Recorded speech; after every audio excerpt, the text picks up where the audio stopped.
Well, Mike Winger is going to give some commentary on should the husband stay home and take care of the kids, or should that be the wife's role? Somebody writes in and asks the question. I think it's a woman actually writes in and asks the question, hey, my husband wants to stay home. Is that biblical to let the husband stay home? Now, to set the frame, right? We need to set the frame, to set the biblical frame that Mike should be using and he won't use, because the biblical frame is patriarchy to properly answer this question. And Mike won't use that frame. Okay.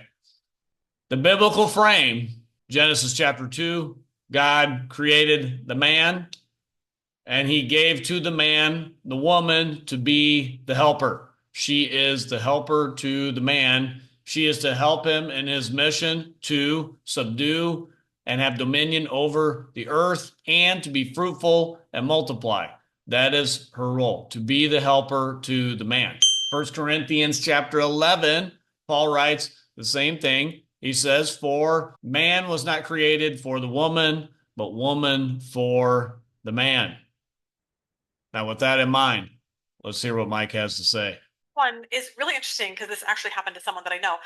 When I got married, I had my own business making money. My husband had a degree, very, very smart.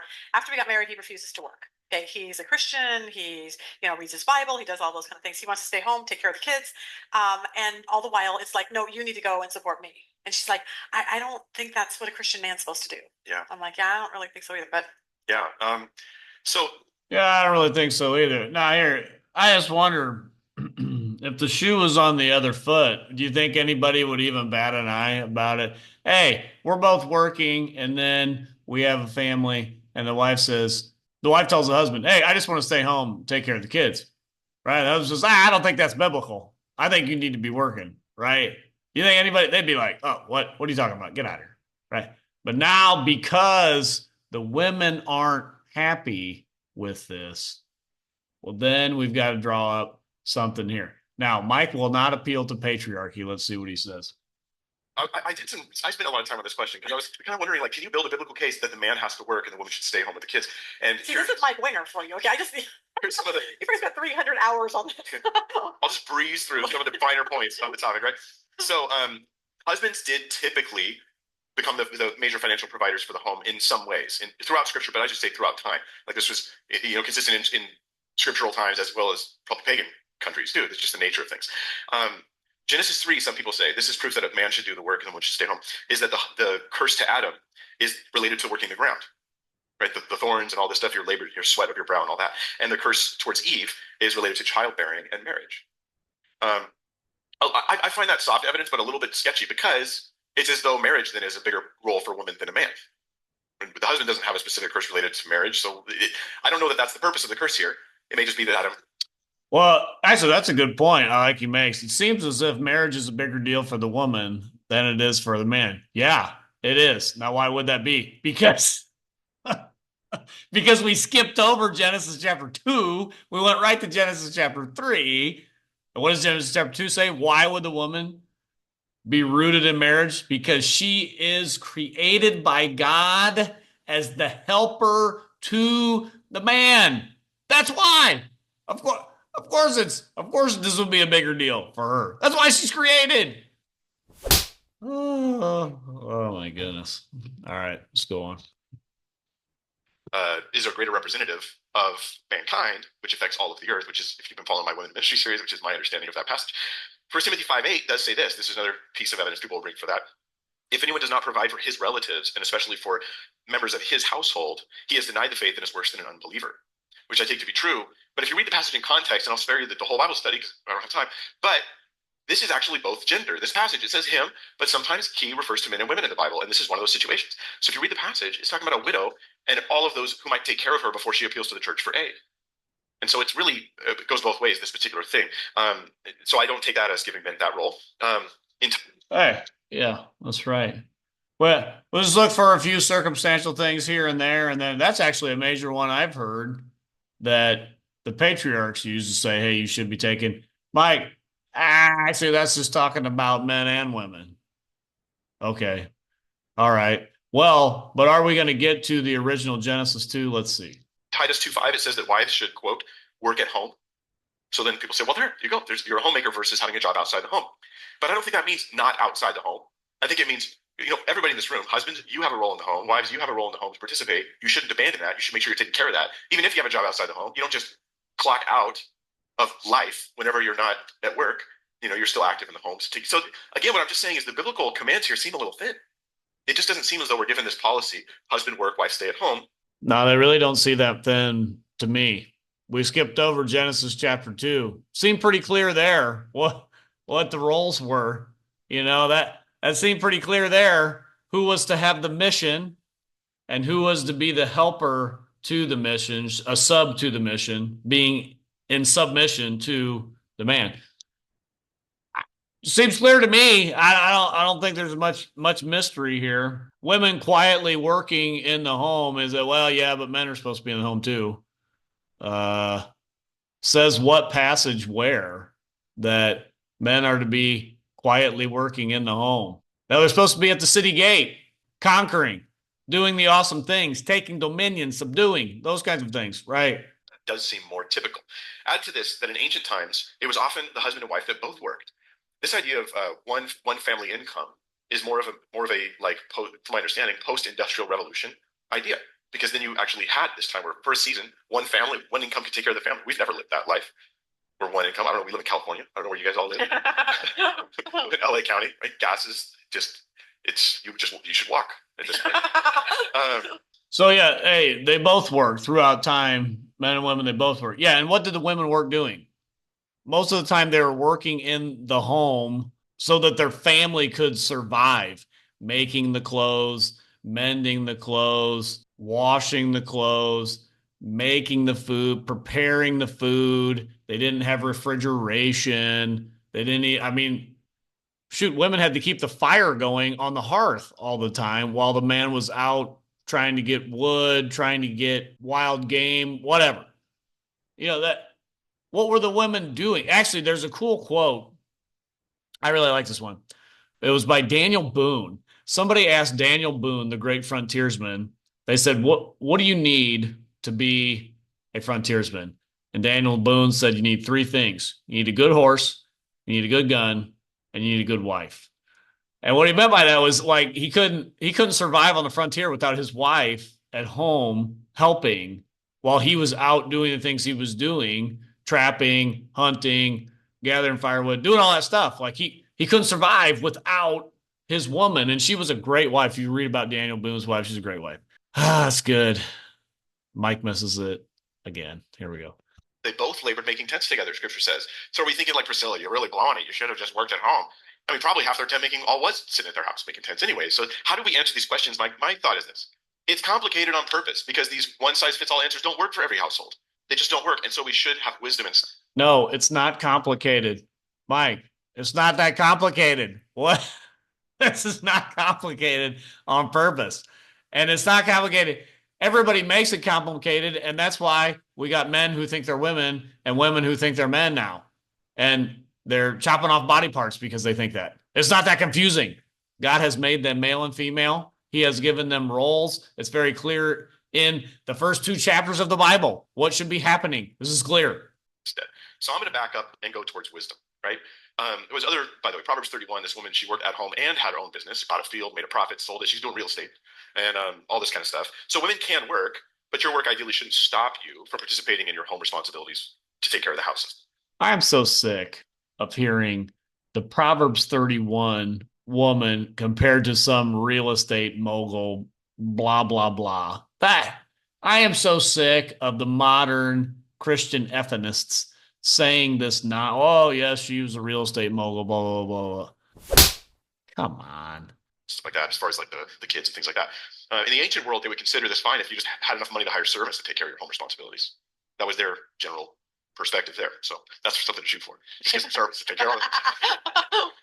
Also, husbands are not like off the hook for taking care of kids either. And so scripture says, Ephesians 6:4, fathers, do not provoke your children to anger, but make sure your wives bring them up in the discipline and instruction of the Lord. No, it's like fathers, you're bringing them up. You're raising your kids. You're not just an absentee dad who just works and sits on the couch the rest of the time. Wait a minute. Now, that's a good thing. He says it's not like fathers are off the hook, but bring them up in the training and instruction of the Lord, right? Like that discipline.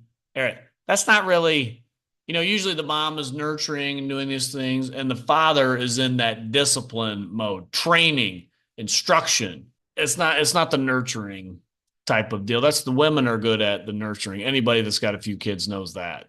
I mean, we know that, right? But again, it was like, well, we just want to blur these roles. We want to be androgynous. We don't want anybody to be offended. So it's kind of it's wishy-washy. It's not clear.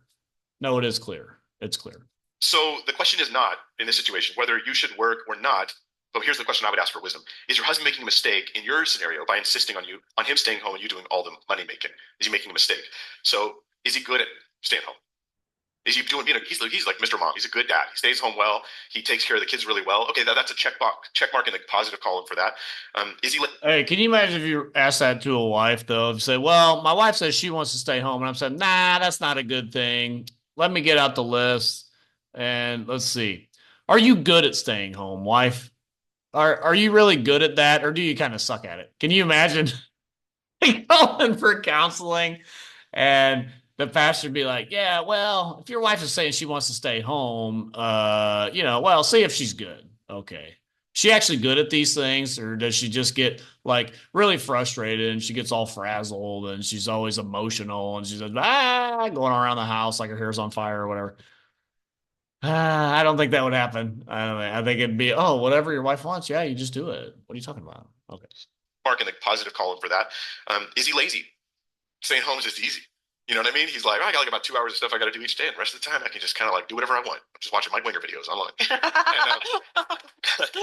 So if he just hangs out, that's like in the negative column. Oh man, good check mark there. All right. Again, if the wife would come and say, "Hey, I want to just stay home. I don't want to work," and you say, "Well, let me get to check out, Mark. Are you lazy? Do you actually work hard all day, or do you do about 2 hours of stuff and then you just go watch TV, surf the net on the computer, do whatever, right? What do you do? Let me get out. Let me follow you around for a day and make sure you're actually going to be industrious in the home, and then maybe you can stay home." Can you imagine a husband telling a wife that? Like, oh my goodness. Come on.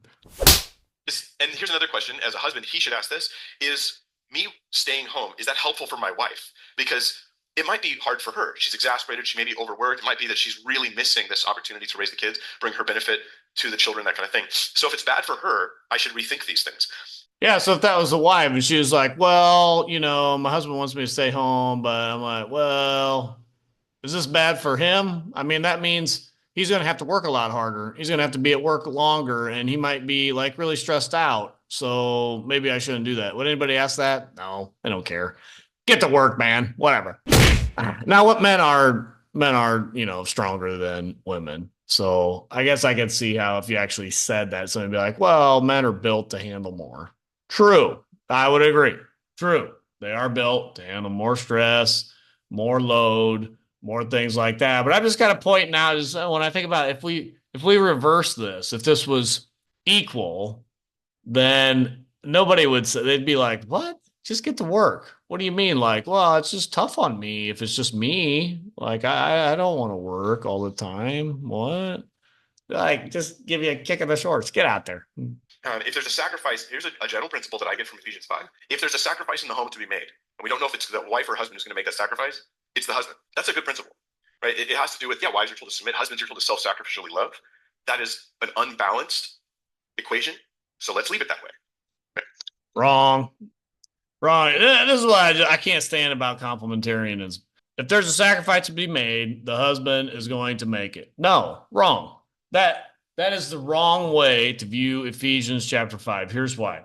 Who is given as the helper? The wife is given as the helper in Genesis 2. She is to be a sub to the mission of the man. The man is on mission to subdue, take dominion, be fruitful, multiply.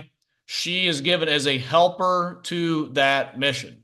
So if the man is to be sacrificing. Anytime there's a sacrifice to be made, it has to be the man. Well, then how's the mission going to do? Bad. The mission's going to go down the toilet, isn't it? Because he is the one on mission. She is given as a helper to the mission. That would be like saying, hey, the captain of the ship, there's the captain and there's the first mate. Anytime there's a sacrifice to be made, it is the captain that should make the sacrifice for the first mate. Everybody would go, what kind of captain is that? If every time there's a sacrifice to be made, the captain makes the sacrifice for the first mate, you'd say, what? Things seem to be reversed. No, if the first mate is in submission to the captain so that the ship runs well and doesn't sink and run into an iceberg or something like that, then the first mate should be the one making the sacrifice because he is in the supporting role to make sure the captain has everything he needs to keep the mission going.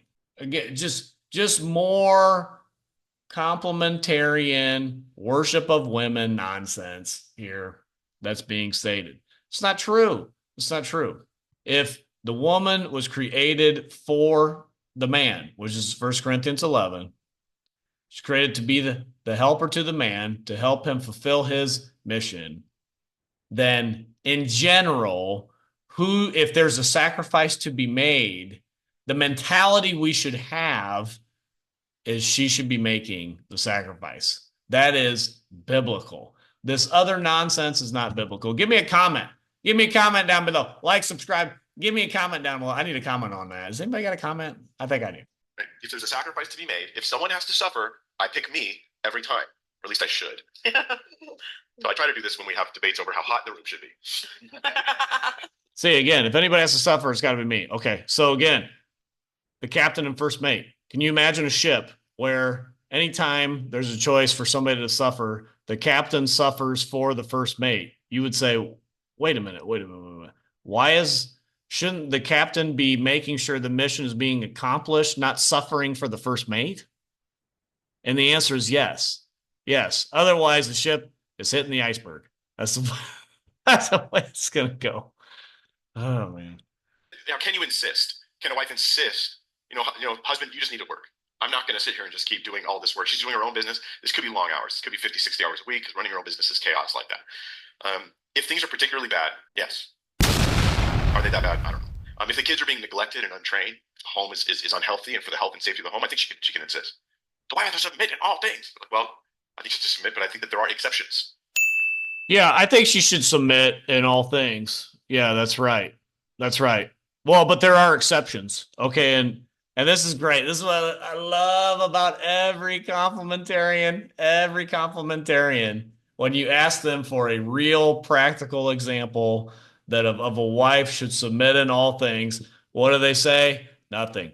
There will never be a practical example given. Here's a practical one. Hey, the husband says, I want to stay home. You have a thriving business. You go to work. I'm going to stay home with the kids. And Mike says, no, you don't have to submit to that. This is an exception. Okay, what's not an exception? What's not an exception to the rule? But if this is not, because you're being unbiblical. Okay. Well, you just said it's very ambiguous. It's just, scripture's not real clear on this. And then they say, oh yeah, you would have to submit in that though. Come on, man. And Mike is a good guy. I like Mike. He's a good pastor. He's a good Bible teacher. But him and every other complementarian have the same view. Whenever you ask them for a real example of where a wife should submit, there's none given. And there won't ever be one given because they don't really believe it. They really don't. I mean, submit in all things, right? She's submitted. That's Ephesians 5. She's submitting everything. When there's a reason, no, we can't. Okay. Well, I think she's to submit, but I think that there are exceptions. We just have to be careful about how we go about applying those. So I would advise her and him to get godly counsel and talk lovingly and openly with each other about these issues and seek. This is important because this is obviously a conversation that I'll talk to the couple here that you've had many times. So seek new ways to have the conversation with new levels of understanding. That's sometimes why it's good to bring in somebody else. awkward, difficult, but can be helpful. Maybe start by asking your spouse, whoever's most resistant to bringing in some counsel, who would you feel comfortable with? So yeah, Mike says you should submit in all things. Yeah, that's right. But if you really don't want to do it, then right here at the end, well, you should bring in counsel and you should seek new ways for understanding between the both of you. Meaning, maybe if he tries hard enough to persuade you to his point of view, then you should go along with it. Is that submission? No, that's not submission.